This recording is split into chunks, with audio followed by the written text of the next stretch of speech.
Let's dive into the story of Finnian, just your average book transmigrator. I woke up as a contract husband who was literally seconds away from grabbing the cash and running. My vegetative wife, Aurelia Vance, was just declared terminal by her doctors, and our 5-year marriage contract was about to expire. A huge compensation fee of $500 million, and my dream of doing absolutely nothing, just being a professional couch potato, was practically calling my name. I sat by her bed, happily planning my rich future, totally clueless that her ghost was floating right above me, hearing every single word I said with crystal clarity. The doctor told me to prepare myself mentally for the bad news. He pushed up his glasses, his voice dripping with highly rehearsed, fake sympathy. I nodded, forcing a perfectly measured look of grief onto my face. But inside, my heart was setting off massive fireworks. Finally, the day had arrived.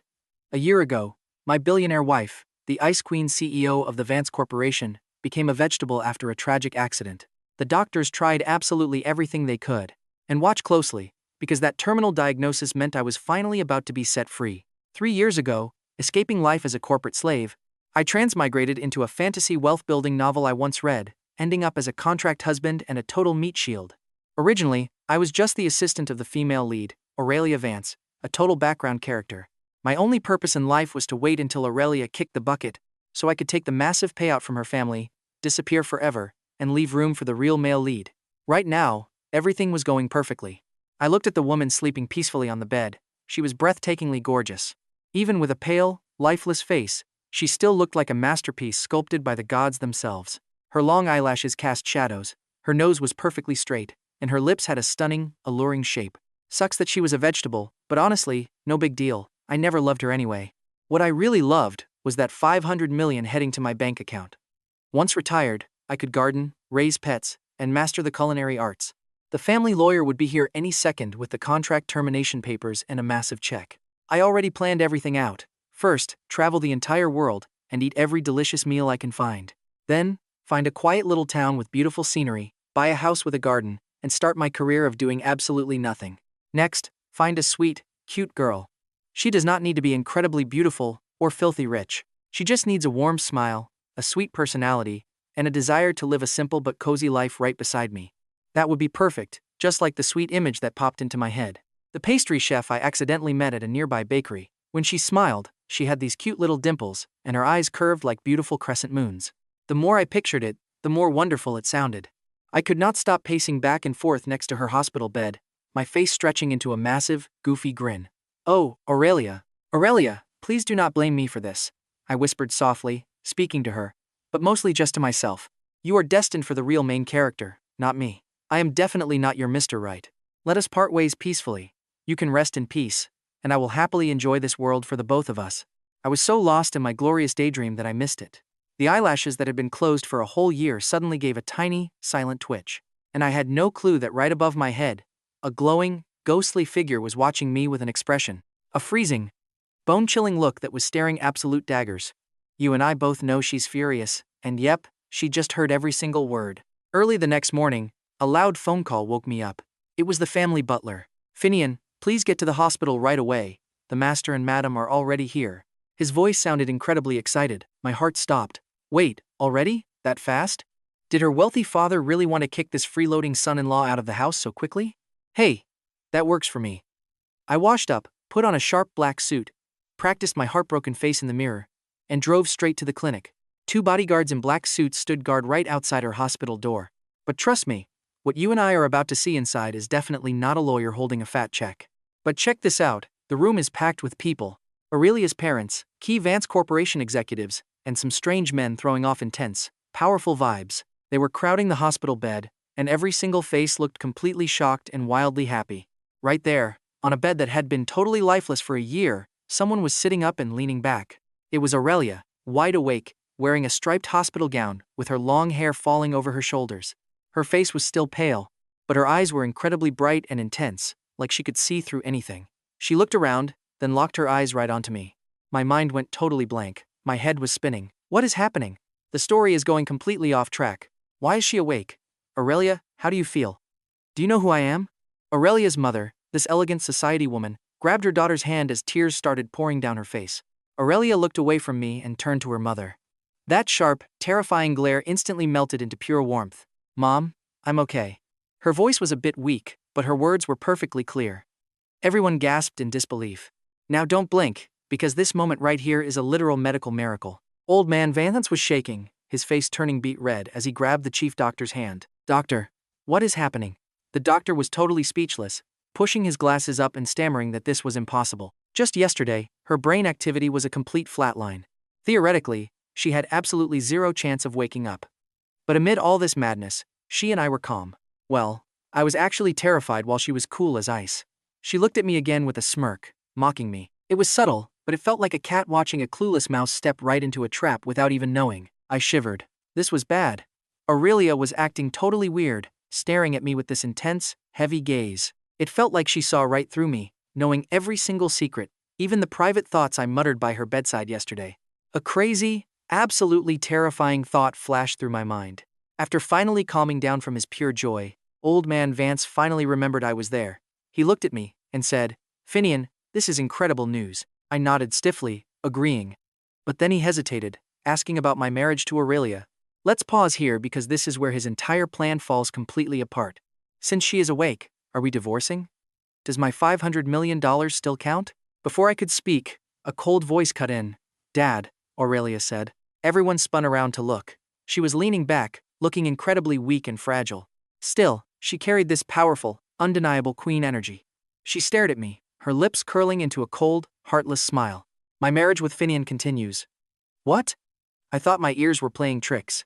Even her father was stunned. It continues, she said slowly, her glare pinning me down. Our 5-year contract still has 2 years left. For those 2 years, he is my husband. After dropping that absolute bomb, she lifted her chin, looking down at me like an underling. Finnian, get over here. The blood in my veins instantly turned to ice. With dozens of eyes staring, I dragged myself forward like a wooden puppet. CEO Vance, I croaked out. She laughed softly, a sound filled with pure mockery. What is wrong? We haven't seen each other for 1 day, and we are already strangers? What did you call me? My throat felt like sandpaper, as I managed to whisper the word, wife. She nodded. Then, right in front of the crowd, she reached her gorgeous hand out to me. Her pale, slender fingers were trembling slightly from being in bed so long. Help me up. I want to walk, she said, completely crashing my brain. Acting purely on instinct, I reached out and took her cold, soft hand. A small shock of electricity shot through my arm, making my entire body go stiff. As I held her up, she leaned her weight against me, and a familiar scent drifted into my nose. This time, her scent felt intensely dominant. As I carried her out under everyone's shocked stares, you and I are left wondering how he'll survive this. All right, you and I are diving into a story where a sunny corridor window hides a massive trap. Aurelia stands there, silently watching the busy traffic outside. It was over. Then she speaks. Did I say I wanted to buy an oven yesterday? My heart instantly drops into my stomach. Oh no, she heard it all. I stand frozen, my entire body going cold, unable to say a single word. Turning her head, the bright sunlight highlights her perfect profile, but her dark eyes hold an incredibly freezing smile. And you want a gentle girl and 500 million? She completely cuts off my mental panic. Her voice is incredibly soft, yet every word hits my chest like a heavy sledgehammer. Do you actually think you can get your hands on that cash now? Staring into her all-knowing eyes, the brutal reality finally hits me. My easy, lazy retirement plan just ran into a massive, catastrophic disaster. When she got discharged, her wealthy family sent a fleet of luxury cars. I had to drive my absolute trash heap of a car right behind them. I felt like a hideous, trashy duckling that accidentally crashed a party of beautiful swans. Arriving at Maya and Aurelia's bridal suite, an incredibly luxurious penthouse sitting high in the city center. Pay attention here, because my easy life was officially dead when she announced that I was running her entire physical therapy. Aurelia sat in her wheelchair, clutching a massive stack of papers in her hands. Her cold voice left zero room for argument. Taking the paper, my scalp instantly went numb as I read the dense list. A terrifying rehab schedule running from 6 a.m. to 9 p.m., tracked to the minute, and I was her personal full-time servant. Hey, shouldn't we hire an actual professional rehab expert instead? I tried to argue, but she casually shut me down, saying they were too inconvenient. Some exercises require touching, she said, giving me a super suggestive side eye. I immediately shut my mouth. Fine, you are the boss. And just like that, my beautiful, lazy bum life transformed into a grueling, daily Iron Man triathlon. Right at 6 a.m. sharp, I had to lift her out of bed into the wheelchair and roll her outside to breathe the fresh air. She was incredibly light. I could easily carry her with one arm, but that elegant, cold scent of hers kept invading my senses and driving my mind completely wild. I struggled to control myself, staring straight ahead and moving as stiffly as a rusty old robot. You see, she acted completely clueless. But then she would lean in and intentionally bury her face in my neck. Her warm breath hitting my neck gave me instant, crazy goosebumps. "Why is your heart beating so fast?" she would ask, sounding half innocent and half evil. Gritting my teeth, I dumped her in the chair and ran for my life. Morning meant physical limb rehab. Following the guide, I had to massage her tight muscles and move her joints. Her skin was incredibly soft, smooth, and warm to the touch. Whenever my hands brushed her calves or arms, it felt like I was getting branded by hot iron. Massaging her thighs was absolute torture. I did not dare look down at those long, gorgeous legs that looked just like a work of art. All I could do was stare at the ceiling, desperately praying in my head to keep my mind clean. "Press harder," she would demand, frowning in annoyance. "And why on earth are your hands shaking?" "I am not shaking." Suddenly, she grabs my hand, presses it flat against her bare thigh, and smirks up at me. It was a wicked look. "Are you actually scared of me?" "Of course I am terrified. I am terrified I will lose control and completely cross the line with her. She is a total succubus. No guy could survive a test like this. It is deadly. Especially since she loves playing this cat and mouse game. She always lets me off the hook right before I break, purely enjoying the sight of me looking like a total nervous wreck. For example, one day after finishing her massage, I was sweating bullets. She handed me some water, and I grabbed the glass, chugging it down instantly. Suddenly, she leans in incredibly close, sticking her tongue out to gently lick a drop of water off the corner of my lips. "So sweet," she whispers in my ear, her voice insanely seductive. My entire body literally catches on fire. The glass slips and shatters on the floor. Watching my sheer panic, she just lets out a beautiful, evil laugh. "I cannot survive this anymore. This is not physical therapy, it is a literal test from the gods." To escape, I sought comfort in my dreams. Stick with me, because this gets even crazier. You and I are jumping right into a secret escape, as our hero sneaks away to visit his favorite pastry chef, Aurelia. Wearing a clean white chef's uniform and a cute, fluffy hat, she was carefully decorating a fresh tiramisu. Bright sunlight poured through the window, wrapping her in a warm glow. She looked like an actual angel that just dropped from the heavens, pure, beautiful, and absolutely perfect. This is the peaceful life I deserve. I gathered my courage and stepped forward. "Hey there, I will take your special soufflé." She paused, stared at me for a quick second, and then flashed the sweetest smile. "Of course, just one moment." Her gentle voice was just like her, sweet as cotton candy. Sitting by the window, I watched her work as my racing mind finally began to settle. Compared to the nightmare of my wife, Aurelia Vance, this place was heaven. Soon, a hot soufflé was served. Right beside it sat a free, heart-shaped strawberry mousse cake. "This one is on the house," Aurelia said with a smile. "Thanks for helping me clean up last time," she said. I finally remembered. During my last visit, she spilled a bag of flour, and I helped her sweep it. "It was nothing," I replied, blushing deeply. "Do you really love desserts that much?" She sat down across from me, looking curious. "Now pay attention, because after being emotionally tortured by a literal demon wife, we definitely need this sweet talk about food and travel." We actually shared a ton of hobbies. She loved creating new recipes, dreaming of opening her own cozy shop one day. Talking with her was absolute bliss. A whole month of extreme stress finally melted away. Right before I left, we happily exchanged our contact information. "Next time I bake something new, you are my official taste tester," she said, giving me a cute, playful wink. My heart felt warm and fuzzy, completely charmed by her. I headed back home humming a tune in an amazing mood. But as soon as I opened the front door, I saw Aurelia sitting on the couch, staring blankly at me. "Where did you go?" she asked. "Oh, just out to buy some groceries," I lied. Feeling incredibly guilty, I held up the bag. Her eyes immediately locked onto the high-end bakery logo on it. "What did you buy?" she demanded. "Just some egg tarts," I said. "I recall you hate sweets," she replied flatly. My heart skipped a beat at her emotionless tone. How on earth did she know I hate sweets? "Just wanted to try something new," I stammered. She did not push it, simply looking away to mention that the Thorn Group was hosting a massive banquet tomorrow. "You are coming with me," she said. My heart sank instantly. That group belonged to the original novel's female lead, the famous White Moonlight. Let's pause here. If Clarissa is the one who put her in a coma, you and I know this revenge arc is about to get bloody. A terrible feeling washed over me. This upcoming party was definitely going to end in absolute chaos. The anniversary gala was packed with high society billionaires and powerful politicians. Dressed in a sharp, custom-tailored suit, I stood by Aurelia Vance's side like a trophy husband. We instantly stole the spotlight the second we walked in. "Is that Chief Executive Officer Vance from the Vance Corporation?" Wow, she really did wake up. "Oh my god, who is that incredibly handsome guy next to her?" "That is her live-in husband, duh." I heard he is just a gold digger clinging to her money. Honestly, what an absolute waste of a gorgeous woman. Nasty whispers jabbed into my ears like sharp needles, but I kept my face totally blank and stoic. Whatever. Let's be real. I actually was just a freeloading trophy husband. Meanwhile, Aurelia totally ignored the petty gossip. Wearing a gorgeous backless black gown with her hair pinned high, she looked jaw-droppingly beautiful. With striking red lipstick and perfect makeup, she ditched the wheelchair entirely to strut in 4-inch heels. Her powerful aura was absolutely overwhelming. She tightly hooked her arm through mine, making it look like I was supporting her.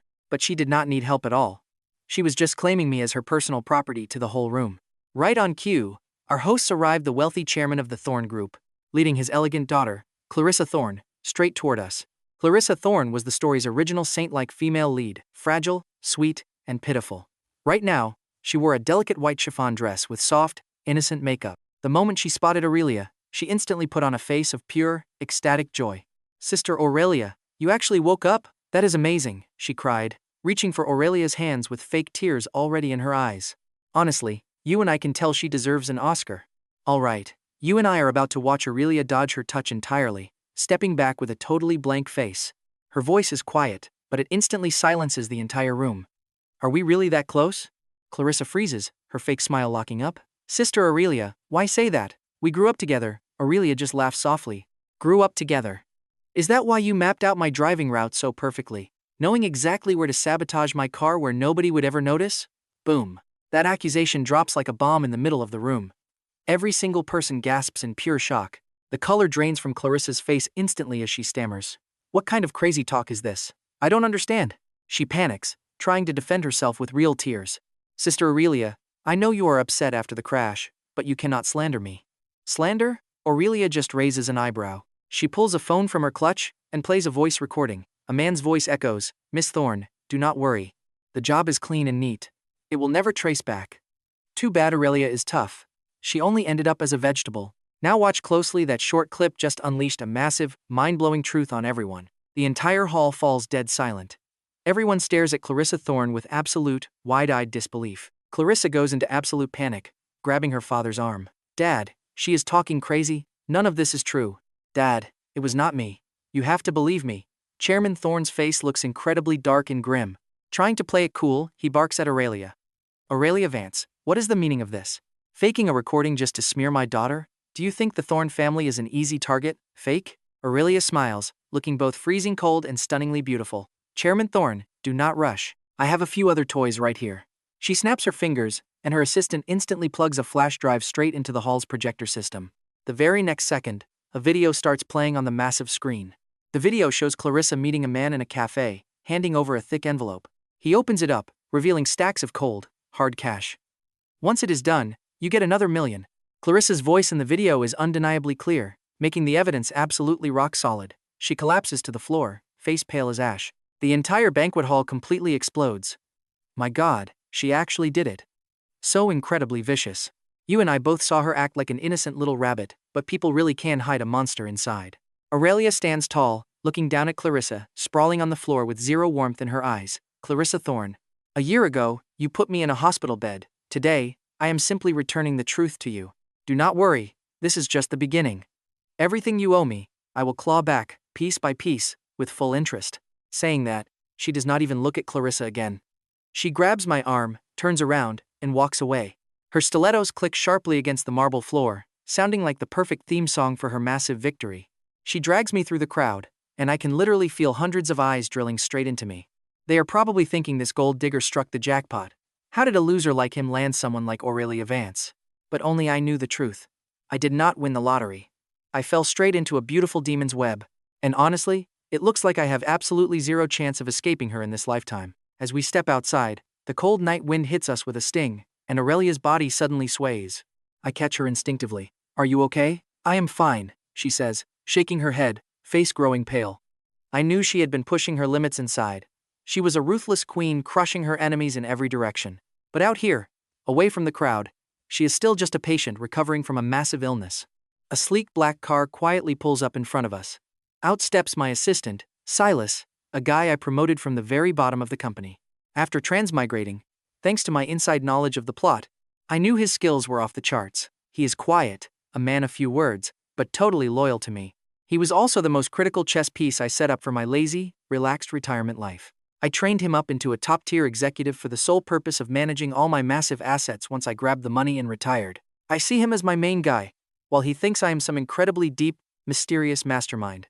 And honestly, you and I both know it is easy to look like a genius mastermind when you can literally predict the future. You and I are about to see this guy use cheat codes. The car glided through the dark night. Inside was dead silent. Aurelia leaned against the seat with her eyes closed, looking completely exhausted. Staring at her side profile, my mind was a total mess. Tonight, she felt like a complete stranger, but she still had this crazy magnetic pull on me. It made my heart race and my legs shake. Honestly, in that moment when she stood under that bright spotlight, crushing all her enemies under her feet, she was undeniably the ultimate badass. This feeling was dangerous. I shook myself and said, Finnian, wake the hell up. Your whole plan is to live a lazy, quiet life, not go out and build an empire with a total she-devil. I pulled out my phone, opened my chat with Era, and texted, Are you asleep? She replied almost instantly, Not yet. Just testing out a new sweet cake recipe. Is it good? Super good. Want to come over and taste test? I will save a piece. Looking at her warm text, I felt like I had just escaped a freezing cold ocean onto a beautiful sunny beach. This is the life I wanted. Now, watch closely because Aurelia is about to stir right next to me. Opening her eyes, she stared at me coldly. Who are you texting that is making you look so happy? My hands shook, almost dropping my phone onto the floor. Nobody, just a friend. A friend? She laughed softly, stretching her words. Is it that sweet little pastry chef? I completely froze. How did she know? From then on, Aurelia kept an incredibly tight, suffocating watch over me. She grabbed my phone to check it whenever she wanted. I had to report my entire day to her. I felt less like a husband and more like a guy, forced into actual lifetime slavery. The absolute worst part was her actively invading my lazy lifestyle. My favorite things in the world were researching fine foods and brewing my own wine. I had even built a massive custom kitchen and a climate-controlled wine cellar in our villa. They were completely packed with my favorite collections. Before this, Aurelia had never even walked into these rooms. Now, it was her favorite spot. Whenever I was cooking, she stood right next to me watching. Finnian, you cut this meat too thick. It ruins the texture. The heat is wrong, so the abalone will be too chewy. You put too much yeast in this rice wine. It will taste sour. My jaw literally hit the floor. How does she know any of this? Is she not a cold female boss who never even washes her own manicured hands? Can you believe this? I had to ask how she knew everything. While I was in a coma for a year, my mind wandered. I had nothing to do, so I read hundreds of books and casually passed the Master Chef exam while floating there. She said this casually while eating the sweet and sour fish I just finished, like I would believe that crazy story. But the real kicker was that she was completely correct. Once I fixed my cooking based on her complaints, the food tasted 10 times better. I felt like my cooking skills were just amateur work compared to her talents. I was totally defeated, and my only comfort was texting back and forth with Era. We would text each other back and forth all day long. She would send me photos of her sweet desserts and complain about weird customers. Meanwhile, I shared my new menus and vented about being on a very strict lockdown at home. Your wife is so sweet. She really cares about your cooking talents. She texted innocently. I laughed bitterly. That is not love, that is pure oppression. As the days passed by, things between Aurelia and me entered a very strange phase. We actually stopped sleeping in separate rooms. I moved back into the master bedroom, and we even shared a sweet kiss every morning. We would hug when she got home, but that was it. Neither of us pushed further. What was I so afraid of? I had no idea. Maybe I worried about our 2-year contract ending. Aurelia clearly sensed my stress. She did not rush me. Instead, she slowly and quietly took over every single part of my life. She remembered my hobbies and bought high-end ingredients for me before I even started working on new recipes. She sat through my strange indie movies with me, even though she fell asleep halfway through. She even tried acting cute with me. Once, I caught a bad cold and lay in bed, unable to move a single muscle. She tried to copy what I used to do and made me some hot porridge. It was either burnt or raw, but she finally brought me a barely edible bowl, sat down crying, and muttered, Finnian, I am so stupid. And trust me, you and I are definitely rooting for them now. Let's dive into the moment my heart completely melted for her. Just when I was about to surrender, throw my hands up, and dive headfirst into Aurelia's warm embrace, absolute disaster struck us out of nowhere. She called me crying, her voice choked with heavy sobs, saying, Finnian, someone smashed up my shop. It is completely ruined. My heart dropped like a stone, and I immediately bolted over to help. Inside the bakery, it looked like a war zone, with tables flipped and shattered glass littering the entire floor. Freshly baked cakes were stomped into literal mush, and Aller was squatting in the corner, hugging her knees and shaking with uncontrollable sobs. I asked her what happened, but she just cried, saying a group of thugs suddenly rushed in. Without saying a single word, they smashed everything, warning her that she needed to stay the hell away from me. My heart went freezing cold. It had to be Aurelia. A massive, unstoppable fire of pure rage erupted deep in my chest. After comforting her and telling her to stay with a friend, I drove back to the villa at maximum speed. I kicked the front door wide open, finding Aurelia casually sitting on the sofa, calmly applying a face mask. Charging right up to her with bloodshot eyes, I demanded to know if she did it. She calmly peeled off the mask. She asked what I meant, so I yelled, "Aller's Bakery, did you send thugs to smash it up?" She stared at me in silence, then laughed, asking what if she did or didn't. That smug smirk completely set off my explosive fury. Why would she do that to an innocent girl? If she had an issue, she should aim it at me instead. Aim it at me? She stood up, staring straight into my soul with a flicker of absolute madness in her eyes. She asked how she could do that. By locking me up in this house? She gave me a chance, thinking things were finally different between us. But my heart was still stuck on Aller, running all the way back here just to interrogate her for another girl's sake. Asking what I took her for, she claimed she never meant to hurt her, but I roared back in frustration. I told her Aller was just a dream, but she cut me off, telling me to wake the hell up right now.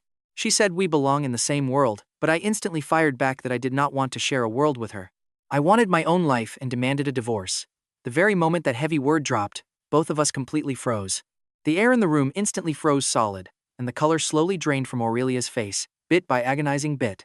She stared at me, her eyes filled with a bone-chilling mixture of deep disappointment and intense sorrow. After a long silence, she squeezed out one word, promising to grant my wish, since I was the one who asked. Now pay attention, because the divorce happened so fast, it gave me whiplash, with her lawyer delivering the papers the very next day. Her signature was already on it. Under the division of assets, it stated that everything belonged entirely to me. That meant the luxury penthouse, every single supercar in the garage, and a massive check for $10 billion instead of just $500 million. Staring at those endless zeros, I felt blinded. I signed the papers immediately, but I refused to take a single dime from her. Packing my bags, I walked out of that massive mansion and checked into a cheap, run-of-the-mill hotel. I was finally free, but there was no joy. It felt like a massive piece of my chest was scooped out, leaving a hollow void. You might expect me to call Aller right away to tell her I was free, and she was safe, right? But my finger just hovered over the screen for an eternity, and I could not bring myself to make that call. My mind kept looping Aurelia's pale face and her chilling final words promising to grant my wish. I aggressively threw my phone onto the bed, telling myself that this was my own choice as a man. I had the freedom I wanted and should be celebrating, so I forced myself to start planning my new life, traveling, eating good food, and finding peace. But no matter what I did, I could not escape Aurelia's lingering shadow. Every time I saw a beautiful view, I would immediately wonder if she would have loved it too. Whenever I ate a delicious meal, my mind instantly thought about how much she would enjoy those flavors. Even catching a glimpse of a woman in a red dress walking down the street, my heart would race as I chased after her, only to realize it was not her. I was suffering from a massive case of Aurelia withdrawal syndrome. A week later, Silas tracked me down, standing there looking like he had something huge to say but was holding back. I cut him off, telling him the madam and I got divorced. A look of pure shock and regret crossed his face. And trust me, what Silas is about to reveal next will change everything you and I thought we knew. Alright, let's dive into a story where one video changes everything. On the tablet, he showed me the alley behind Aurealia's Bakery. The timestamp matched the exact afternoon the shop was trashed. And in the footage, she was standing with another man. That guy was none other than Julian Sterling, Aurelia's absolute biggest rival in the business world. Julian handed her a bank card, praising her work as he paid her reward. She greedily snatched it up. Her face showed a level of pure greed and smugness I had never seen before. "What about Finn inside?" she asked. "Relax." Julian smirked. "Everything is set. That clueless idiot actually thinks Aurelia was the one behind all of this. Those two will tear each other apart in no time. Once Aurelia falls, she is finished. Then, Finnian will be entirely yours to play with." The screen suddenly went black. I stood frozen, my blood turning to pure ice. So that was the truth. From the very start to the absolute end, I was caught in a massive trap. The girl I believed was a pure, innocent angel was actually a spy planted by Sterling right next to me. Now watch closely, all her sweet kindness was a complete lie. The entire bakery attack was just a self-staged drama to trick me. Her ultimate goal was to completely destroy my relationship with Aurelia. And like a total fool who thought he was so smart, I swallowed her trap hook, line, and sinker. With my own hands, I had pushed away the only woman who ever truly cared for me. I hurt her so deeply. I completely trampled all over her love. Aurelia. My mind was spinning. I grabbed Silas's arm, my voice shaking with panic. Where is she? Silas looked incredibly grim. Boss, she signed over all her shares in Vance Corporation to your name. Then she left for the airport alone. She wanted to go somewhere you would never be able to find her. I bolted out the door like a complete lunatic, racing straight to the airport as my brain screamed a single desperate thought. I have to find her, I must save this. I wanted to beg for forgiveness and tell her how insanely wrong I was. I searched every single corner of the terminal, but her name was nowhere on the departures list. I collapsed to the floor, completely swallowed by dark, heavy despair. She was gone. I had completely broken her heart. And it was entirely my fault. You and I both thought it was over, but then my phone started ringing. An unknown number. I answered it immediately. From the other end came a familiar, beautiful, chilly voice. Finnian, it was Aurelia. Where are you? I yelled into the phone. Aurelia, where are you? The line went silent for a few seconds. I am right here in your heart, she teased. I was completely speechless. What does that even mean? She giggled softly. Just turn around. I spun around on the spot, and there she was, standing only a short distance away from me. Aurelia was wearing a simple white sundress, her long hair blowing gently, with a soft smile lighting up her face. Her eyes shone like they held the entire night sky. You did not leave? I could not believe my eyes. I did. She began walking toward me, her footsteps echoing straight into the very depths of my aching heart. I bought a ticket to go see the penguins, but halfway through, I completely regretted it. She stopped right in front of me, saying that even though they have penguins, they do not have you, your cooking, or your wine. And they definitely do not have a giant idiot who is crying his eyes out over losing me. My eyes immediately welled with tears. I am so sorry, Aurelia. My voice was completely choked with heavy emotion. Yeah, I know. She gently wiped away my tears, calling me an absolute blockhead, and said Silas already told her everything. Getting tricked by others and then running home to take all your anger out on me. I felt so incredibly ashamed. I wanted to vanish right then, but she suddenly shifted gears, her lips curving into a mischievous, playful smirk. Seeing how pathetic you look trying to find me, I will forgive you. But on one condition. What is it? I asked. I would agree to 100 conditions just to have her back in my life. She stood on her tiptoes, leaned in close, and whispered a single, quiet sentence into my ear. My face instantly flushed bright red all the way to my ears as the airport announcer called out sweet instructions. Attention passengers, the flight to Antarctica is now boarding. Aurelia grabbed my hand and led the way. Where are we going? I asked. She looked back, giving me a brilliant, stunning smile. We are going home to fulfill your husbandly duties. The warm sunlight poured down through the airport glass dome. Looking at her smiling face, I promise you that some happy endings are completely worth the wait. Right here, you and I see him finally realize screw a quiet life, screw freedom, and screw his safe haven. From start to finish, she was the only one he ever wanted, because wherever she is, that is his true home. Now, pay attention to her terms as she whispers, asking if Aurelia is ready to unlock every single pose tonight. Starting in the kitchen first, trust me, it's a done deal.